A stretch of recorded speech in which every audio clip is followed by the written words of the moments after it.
St. Dominic himself died in 1221, and within a few years, Dominicans had come over to England. They came here before 1240 and then stayed here till 1538, when the Reformation rearrangements drove them out of Newcastle. In the 1860s, a priest at St. Andrew's, Worsick Street, decided to become a Dominican, and so this gave a kind of toehold in the city again to the Dominicans. They were asked to look after the parish that looked towards Byker. They found an old farmhouse, Red Barns, and moved into that and built the priory in the 1860s. And the church started being built with a lot of labouring help from local parishioners. There were a lot of Irish immigrant parishioners at that time, and the church was completed in 1873. The architects were Dunn and Hanson. So from then on, it's been mainly simply a parish, a Catholic parish in this area of Newcastle. So when you enter this church, you're immediately aware of the contrast between the noise outside the busy city road and the size and the space and the calmness and stillness in this church. Our eyes are drawn to the stained glass windows that reflect the light coming in, tell the story of our faith, of Dominicans, and of the history of this parish. Some of the windows reflect the story of this community. There's a window over here that is dedicated to one of the first Dominican priests in the parish. There's a window over there that is dedicated to a soldier who lost his life in the First World War from this parish, and another window that is dedicated to an Irish immigrant, Sir John Fitzgerald. He was knighted, was the Lord Mayor of Newcastle, and opened some of the finest pubs in this city.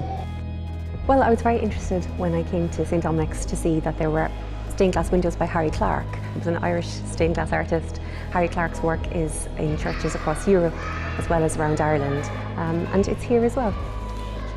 The Dominicans didn't just use local stained glass artists like Wales and Reed Milliken, they also used Herdman of Birmingham for many of the first windows that were put into the church.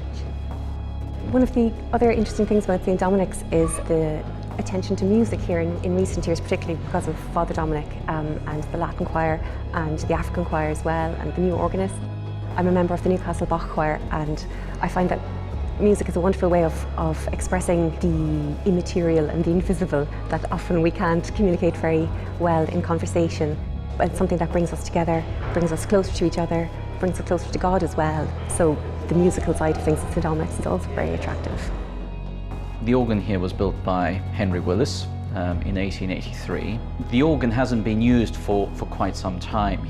It's come to a point where it needs restoration. All of the leather in the organ is starting to perish. The trackers, which are the connections between the keys and the soundboards, are becoming brittle. Pipes start collapsing over time, so all of that needs addressing. The Willis organ is a very unusual example in the fact that the organ reform movement, which came about in the 1950s, saw the style of organs change drastically. Many Victorian organs lost their character altogether and became a mishmash of something trying to be an English organ, a French organ and a German organ all in one. The organ here at St. Dominics managed to miss that whole movement and remains as Willis built it. So the true Victorian and Edwardian sort of sound that you would expect is still here. So there's a bit of brightness from the organ which you don't find with other organs from this time. And that's why it's so vital that we capture and preserve the uniqueness of this instrument for generations to come.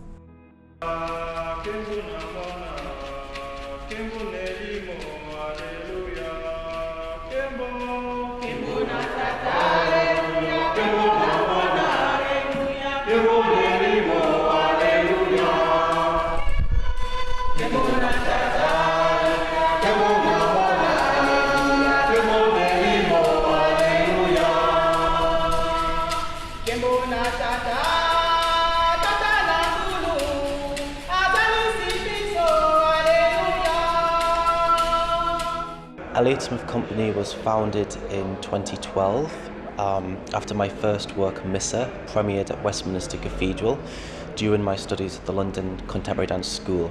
come from a Catholic background. My faith has always been close to me, but I believe in life it's a personal choice.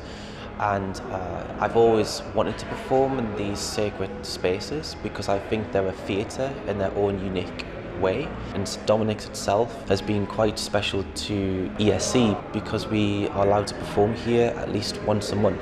It's part of an ongoing collaboration between St Dominics and ESC. We feel at home when we come to spaces like this.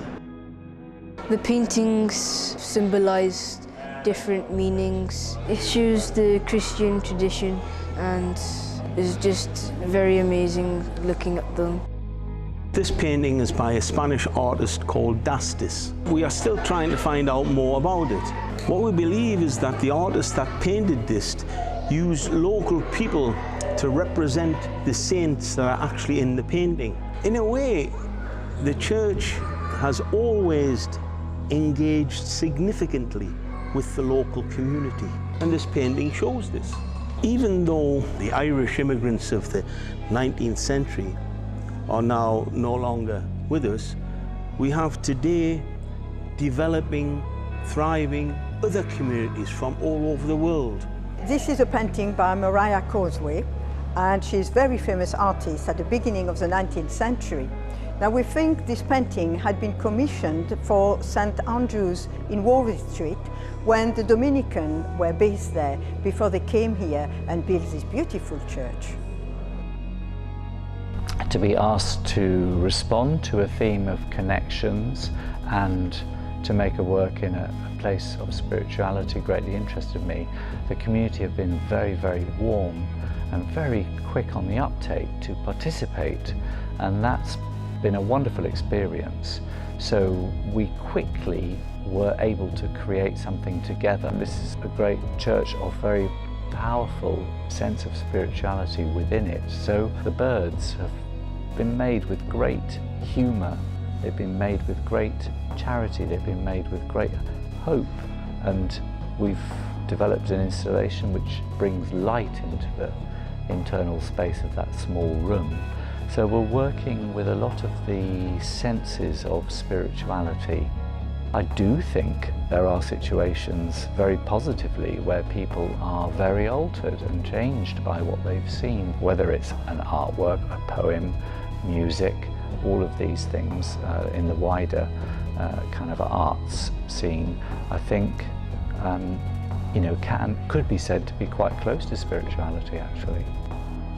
An artist came to work at this church and he asked a couple of children to make these birds out of different materials for a display in the church. I like doing it because I really like art and it's really fun. I thought that every different bird was unique and special, that had something special about it. Everybody who comes to St Dominics, whether they've been parishioners for years or whether they're visitors for the first time, they say this church is a glory, and so it is, but actually it's a very fragile glory because we've got a painting of the crucifixion which is coming out of its frame. We've got a very early example of community art in the painting by Dastis at the founding of our church, because the faces of many of the people in that painting, done at the end of the 19th century, are the faces of parishioners, and yet that painting is fast decaying. There's our beautiful stained glass windows which colour the light, and yet they're falling out. So we want this church to be a church for everybody, but for that to happen, we need funding and we need it soon. So we thank everybody for their generosity.